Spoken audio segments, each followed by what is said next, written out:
Hey guys, and welcome to today's video. In today's video I'm joined by Fadl, a second year biological natural sciences student, and hopefully today we'll be giving you an insight into what your life is like at Cambridge.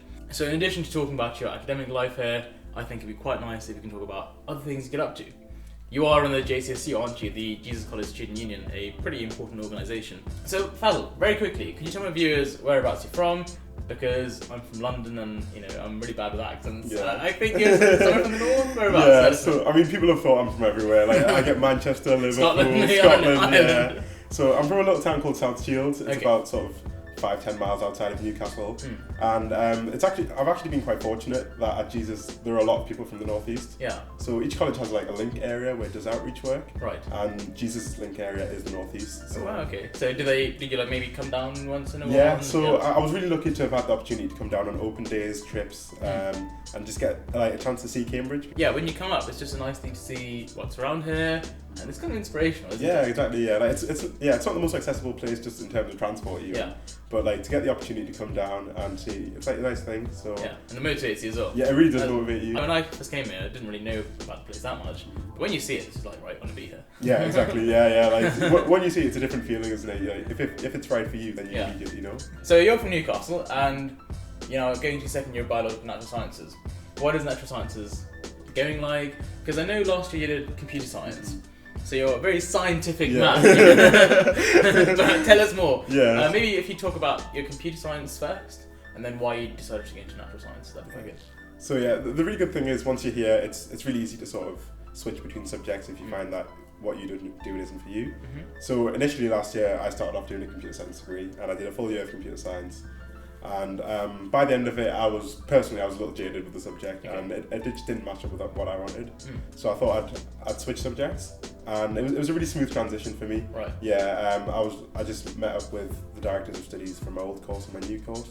Talked about why I wanted to switch subjects. So about director of studies very quickly. So I think each college, for every single subject, they have like a director of studies, right? Yeah. So if you want to look up, I don't know, like you said, natural sciences, even within your own college, you can go and see a pretty big person about the subject. Yeah. Who can give you all the advice you need. Yeah. Which is quite, I think, easy instead of having to go to like a really big central university department and Exactly. Yeah. Okay, fine. So that happened, and then what did they say? They were like, fine, basically, yeah. If you think you want to do something else, and we're not here to obstruct you, they weren't going to force me to do a course I wasn't going to enjoy. Exactly. So they were very smooth. And I would say it's probably easier to switch here than in other places because they know that you've gone through the whole screening to get here in the first place. So they're pretty confident in your academic abilities. Yeah. And hence they're pretty happy to let you switch. I guess also, natural sciences, computer sciences is intense, but the natural sciences is intense in a different way, isn't it? Exactly, yeah. So they want to know that you can still cope with a different course. Yeah. But yeah, that sounds pretty good then. Yeah. So how's natural sciences going this year? It's really fun. So I'm doing quite an unconventional mix of What sort of modules are you doing? So in second year you have the choice of about 16 different modules and you pick 3. Wow. So the 3 I've picked are history and philosophy of science, experimental psychology and maths. Okay. So I don't know anyone else who's doing the same mix as me, but that's one of the benefits of the course, isn't it? You Yeah. can do what you want. Yeah. Then within each module you kind of know people, you meet Yeah. lectures, that's quite nice. And do you like have any labs or any of them? Or is it? So I'm quite fortunate in that like I don't have as many labs necessarily as those doing chemistry or physics. Yeah. So I have 2-hour practicals every week. Are they more like test tube sort of lab, wet lab practicals, or are they more sort of measuring with equipment and that sort of stuff? So with psychology, it really sort of spans the whole thing. Yeah. So, like for example, last week I had the opportunity to hold the human brain, and we had a neurobiology practical, so we had the opportunity to actually hold the brain, and we had like a full demonstration and everything. That's pretty cool. That was quite interesting. Yeah. But like we also do practicals on visual perception and things like that, which are less cool less maybe. hands-on, wow, that's amazing. Yeah. I guess in first year we had like dissections and all as well. But yeah, there's nothing like literally holding a brain in your hands because you just think just how powerful this thing is. Yeah, exactly. Right? Yeah. There are rumours second year is usually the hardest of all the years at Cambridge for most courses. What is your outlook? So personally, I think the biggest difference for me is I feel a lot more organised this year. I mean, it's a very hectic place when you first come here. No one really knows what they're doing. No one expects you to know what you're doing. But with second year, there's a little bit more structure. You've done this before for a year, so you can have a plan. You can plan your day, and I just find it easier to fit extracurriculars around my work. What are the sort of things in that case that you picked up in first year? Because of course you come to Cambridge having done your A-levels. A-levels you learn in a different way. Yeah. You learn you're at home, you're your parents are making food for you. You kind of spend time with your parents, your friends, family. It's very different to uni because you're on your own. Your parents do come once in a while, maybe. You have different friends, but then also the life is different. You're not at home. You're in the comfort of your room. So how have you managed to adapt to that, and what sort of skills have you gained from that? So personally, the biggest thing I have to adapt to is time management. So and I have to factor in time for doing my washing, for doing my cooking, doing my cleaning, and things like that. Things which I took for granted beforehand. So yeah, actually factoring in time for that. How many jumpers have you shrunken yet? Just the one, just the one, yeah. I'm very cautious with the dryer at the minute, yeah. You can't predict with it. Those things are so simple, yeah, but just even like, make sure you know how to use a washing machine before you go to uni, make sure you know how to use an oven, a cooker, and things like that.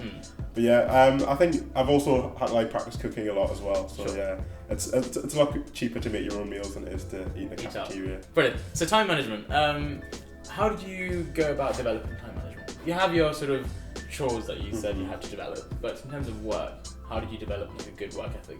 Because I guess we don't have people pushing us anymore, do we? No. So personally for me, what I've started doing this year and what's been quite successful for me is allocating certain days to certain subjects. So at the minute I study 3 different subjects as part of natural sciences, and I allocate roughly 2 days a week each to each subject, and that means I also have a day off. And by organising my work that way, it often seems a lot less. It feels like I've got a lot less work because I'm only ever thinking about one subject on each day instead of thinking about all of them at once, which makes it rather overwhelming. Yeah, exactly. I only have one deadline actively in my head at once. I only have one piece of work to complete at once. May I ask, why did you consider leaving a whole day just free or just open? Why did you make that decision? Well, it's sort of a bonus day because sometimes I don't get as much done in a particular day as I plan to, and if there's a little bit left, then I have that day to just do that bit of work. But it's also nice to have some time off. It's nice to not be working every day of the week because no one else works every day of the week. Exactly. Why should I? Yeah. The reason why I asked you that question was to give these guys advice. It's not as if they have to work for 24 hours, 7 days a week. Exactly, yeah. You have to make time to relax. But then also maybe some time as a buffer which can allow you to catch up with work. Exactly. Because otherwise your system of keeping 2 days for each subject wouldn't work, right? Because some days it's inevitable that work will overrun. Yeah. So you need to catch up with it somehow. Yeah, exactly. Brilliant. Oh, that's really interesting. So now we've discussed your academia and how you study and what tips you had for my viewers. My question to you is, what tips do you have for those applying? And maybe could you give us some light on your own application process and how you ended up smashing it and getting in pretty much. So I mean, the single biggest piece of advice I'd give you is to ask any questions you have. Like, don't be intimidated by the process. Every college will have an admissions office, and if you have any questions, if anything's unclear, it won't be detrimental to your application to ask and to clarify a question. Yeah. I think a lot of kids think, oh, if I mention my name, if my name's in the system, exactly. They might, right? No, yeah. They receive hundreds of emails every day. Yeah. They won't remember you. Don't worry. Also, the point of their job is to sort out to queries. clarify, exactly. Yeah. Their job is to help out students as well who are applying. Okay. So feel free to ask any questions you have. Yeah. Directly to them. Anything else? So ask questions. That's the first important thing, because then if you ask questions, then you won't have any uncertainties, and therefore when you make your decisions, they can be well informed. That's very important. Also, make sure you're comfortable with your curriculum and make sure you're comfortable talking about the things in the curriculum. Right. So almost every subject will have an interview where you have to talk. Yeah. And so you need to be comfortable actually articulating your points of view, and articulating what you're thinking, because it's all well and good to have the correct answer in your head, but if you can't articulate it, then the interviewer can't understand. So you should be able to say, for example, I'm aware of fact X and fact Y, but I'm not so sure on fact Z, and be able to articulate partially complete answers, and just be able to say everything which comes to mind. Don't feel like you shouldn't say something because you're not sure if it's right. Sure. Yeah, yeah. Okay. My question is, the most important question is, how can people develop that? So let's say you're in school now, you're in year 13, you're just about to, embark on the long journey of applying. How can you develop this skill over the next few months? So the best way to develop these skills, I would say, are with your teachers and with your peers. So even if you, for example, say you do a science subject, you could sit down with a friend, have a look at a science question, and try and dictate an answer to them. Dictate like the procedure by which you arrived at that answer, for example. Or if you do an art subject, then try and explain a theme or a concept that shows up in a text that you've read, for example. Okay, fine. So just instead of just reading it and sort of rote learning it, try to make comments on it, Yeah. try to think why they've written that. Would you say diagrams are a nice way of learning? Are they quite useful for interviews? I would say, particularly in sciences and maths, a diagram is often very helpful in explaining sort of the ideas behind your reasoning. Yeah. Yeah, a diagram is a nice little pictorial representation of your thoughts. So Okay. yeah, I would say include diagrams as well. So maybe get like a workbook and any interesting diagrams that you come across in your syllabus, but also an extra reading you've done. Maybe just jot it all down. Not the whole diagram. Maybe simplified versions of them. But I don't know. Maybe in an interview you might want to mention, and it might be quite impressive. Exactly. It shows extra reading. It shows an interest in the subject, and at the end of the day, they want people who are interested. Mm-hmm. Yeah. I think the biggest thing is showing that you are interested and that you have thought about the subject beforehand. So when I applied, I sort of knew I wanted to do medicine. I, in year 12, wrote my personal statement, did it, applied, and I got an offer the first time round. But then I got my 2A stars, 2A offer, which I got a bit scared about because getting 2A stars and 2As at A level isn't the easiest of things. I know from maths and computer science and some courses, you have the admissions test before the interviews, you have your interviews, and you get your offer. Then you also have your A level / IB conditional offer, then also a step paper, I believe, or something. So if you're applying for maths or maths and computer science, on top of the A level or IB or Scottish Higher requirement, you will also get a step requirement. Right, what is step? So step is a set of 3 papers which are basically higher level maths that you won't necessarily have encountered before. So the questions will often pretty much only use A level content, but they'll be written in a style that will make them quite a bit more challenging. So a Cambridge maths offer will usually rely on 2 out of the 3 step papers and will involve you getting a certain grade in each of them. Right. So yeah, they are quite unconventional, and usually if you do get an offer for maths, it's recommended that you start working on step. Right after you get your offer? Almost immediately. And when do you sit the step paper? When is the examination for step? So the examinations are usually around the same time as your other A-level examinations, so around May or June time. Okay. So you will be setting them alongside your other papers. So that's why you're saying if you start preparing as soon as you get your offer, then it'll be quite helpful in terms of reducing the workload and stress near the actual time of the exam. Exactly, yeah. Because they will almost certainly be more challenging than your A-level maths or your A-level further maths. Now, a lot of students have asked me about gap years, and I know you took a gap year. Could you tell us more about your story as to why you took a gap year, as to what you learned during a gap year, and whether you kind of think for you taking the gap year was beneficial? So personally, I took a gap year because I no longer wanted to study maths at university. So when I was applying for university initially, I was convinced I wanted to do maths. Well, yeah, I did maths, further maths and French as my A levels, so I was pretty limited in my options already. So yeah, and the natural thing was to apply for maths. It came to it, I in fact actually missed my Cambridge offer by missing one of my step papers. Okay, so technically in that case, you achieved the A-level grades. Yeah. So for most subjects, getting an A-level grade is all you need to do to get the offer and make it into a place. But for you, mathematics being a bit more challenging and Cambridge being Cambridge, you know, for some courses it is harder to get into than others.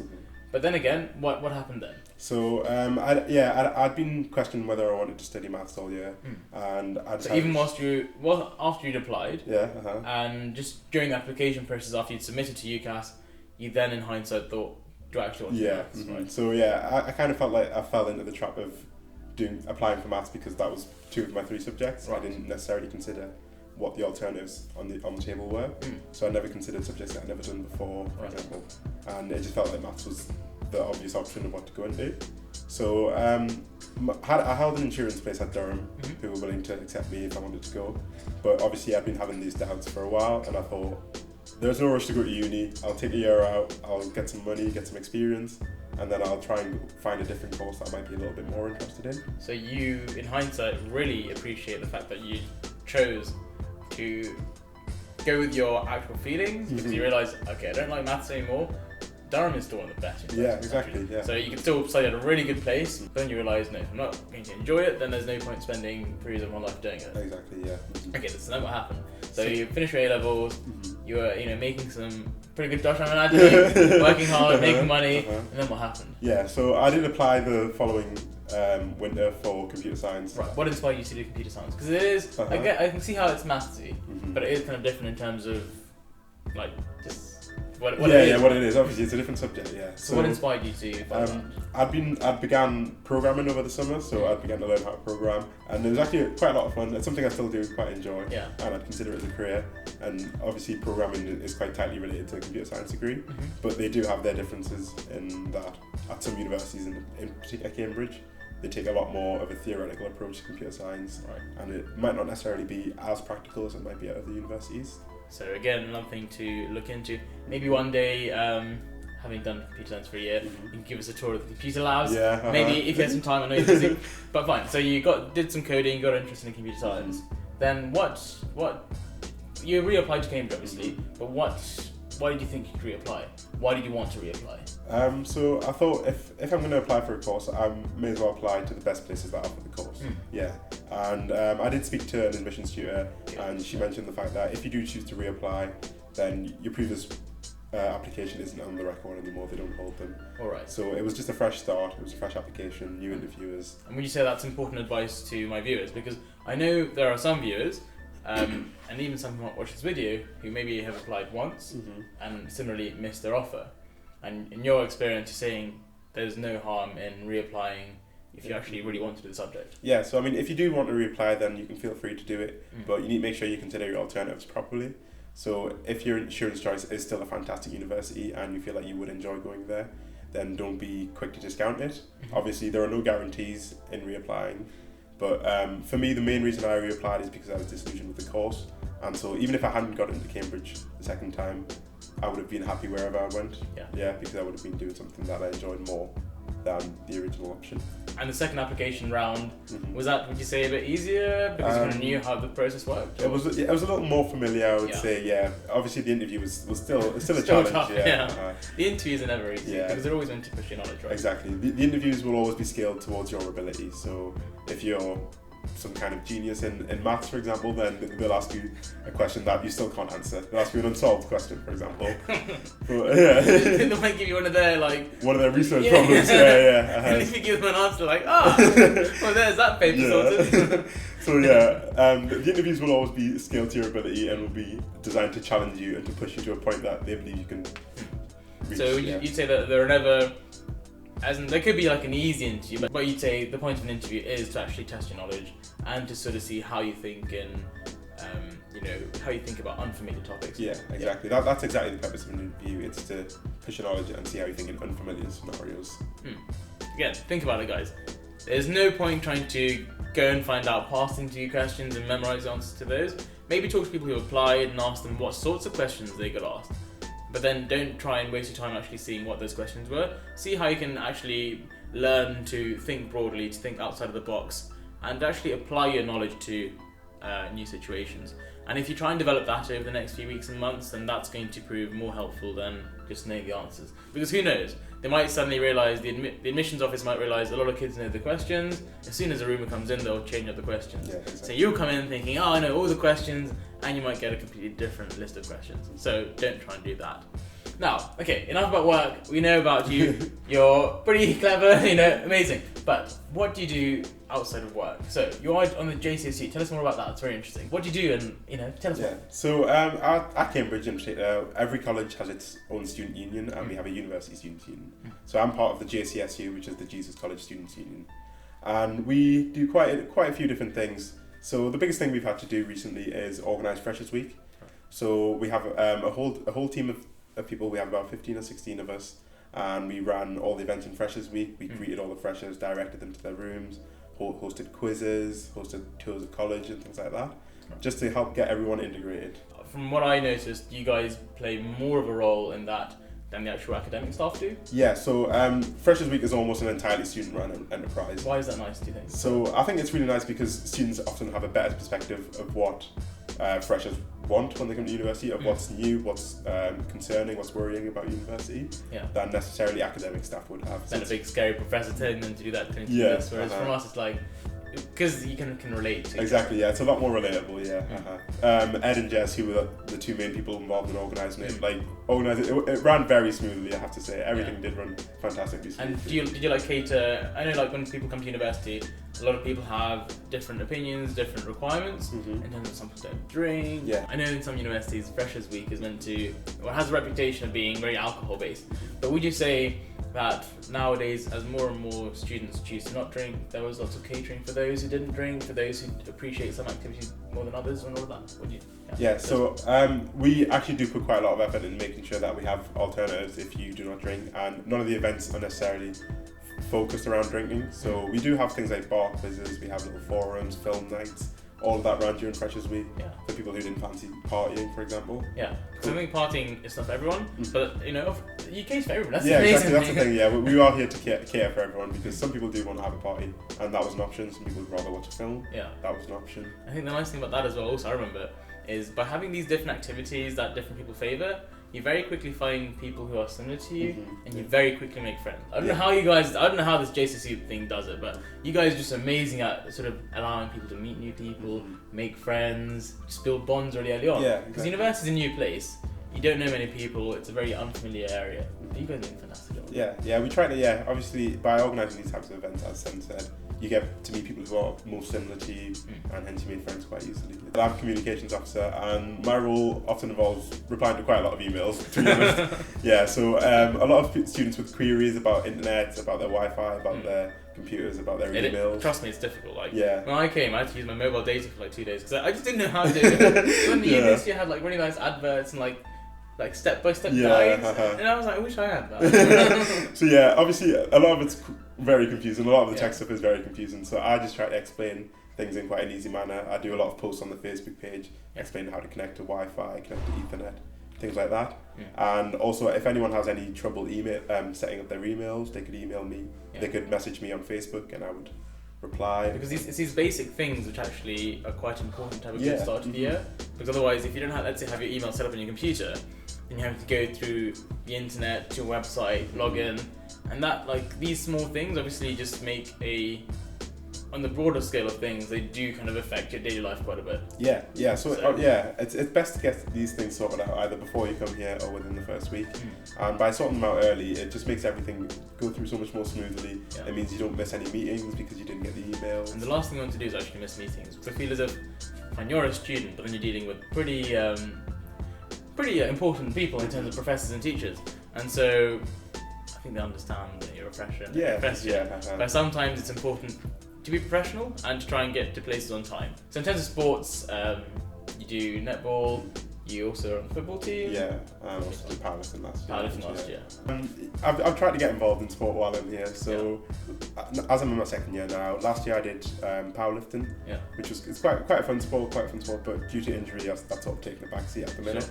But I'm getting involved with football now, so it's really nice, the college system. It allows you to sort of do low commitment sport or high commitment sport. So I play for the third team, which is quite a low commitment version. Quite relaxed. You still have fun. Exactly, it's quite relaxed, and we still play to win, but it's a little bit more low commitment. If you feel like you want to go pro, or you can go university. You go university level, or you can go for college first. And it's just been a really nice chance to get involved in sport without it affecting my academic side. You mentioned earlier to me that you also are involved in mixed netball. So maybe my mixed netball career is yet to begin. Yet to begin. But I've been considering it. It seems like quite a fun little alternative. It's something I've never done before. Mixed netball, so you have the guys and girls, but then you train as a college. Because I rode for the last 2 years, not rowing this year, but that was more like you train in your crew, then you go and race against other colleges.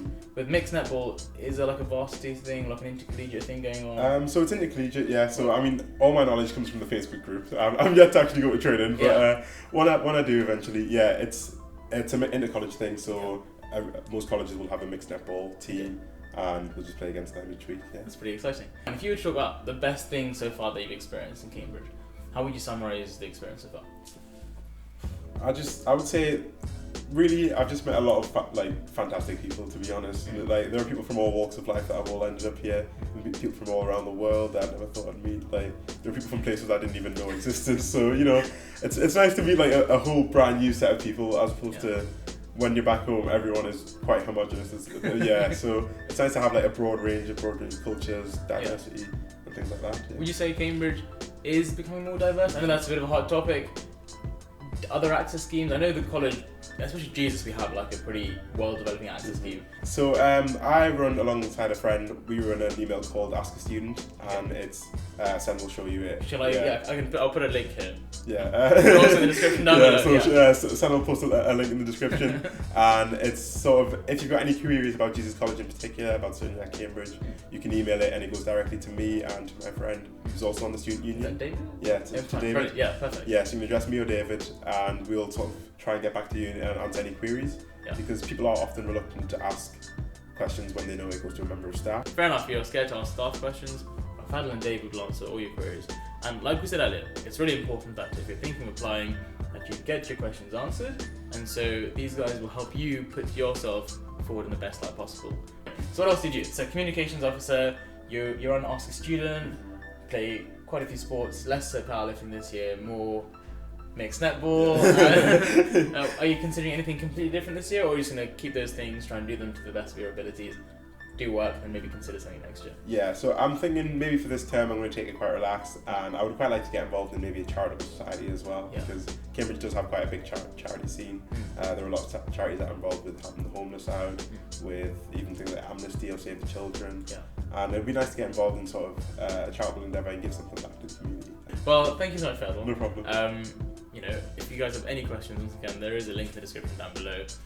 The point of these videos is just meet more people from Cambridge. I'm just one person here, and I feel as if I can't represent the amazing talent that's here at Cambridge, but also the massive diversity here. And so it's really important that we, have these interviews. People need to see that there are people like us. We're normal people. We're not super geniuses, like that just sit behind computers. We're normal people, and what we want to do is we want to help you guys, apply, and we want to see you guys around here. But yes, just to finish off, if there was one thing that you could tell the viewers that can help them make the biggest change to their life in terms of their work or their attitude to life, what would that be? It's a bit of a big question. But it's a big question. It is a big question, but I would just say, be prepared. Just try and be as prepared as possible. Have a structure to your day. Have a structure to your week. Even have a structure to your whole term. And just by having structure, that reduces the amount of stress you have massively. Right. So, keyword structure. If you have any questions for either of us, please do comment down below, and hopefully Fadl will be checking the comments once in a while and answering a few questions as well. But yes, it's askastudent@jesus.cam.ac.uk. Once again, it's in the description down below. So definitely make use of this opportunity. Whatever college you're applying to at Cambridge, or even if it's just a general university question maybe, email these guys and they'll be super happy to help, or just message me as well. Thank you so much once again. Sorry for stealing your afternoon. It's alright. But it was lovely. Lovely to chat with you. And hopefully you guys enjoyed having Fadl on here. Thank you. And maybe one day, like I said, we could go to the computer science laboratory and give these guys a tour. I know it's a fancy building. Yeah. Anyway, lovely speaking to you guys, and I'll catch you in the next video. Take care. See ya. Have fun.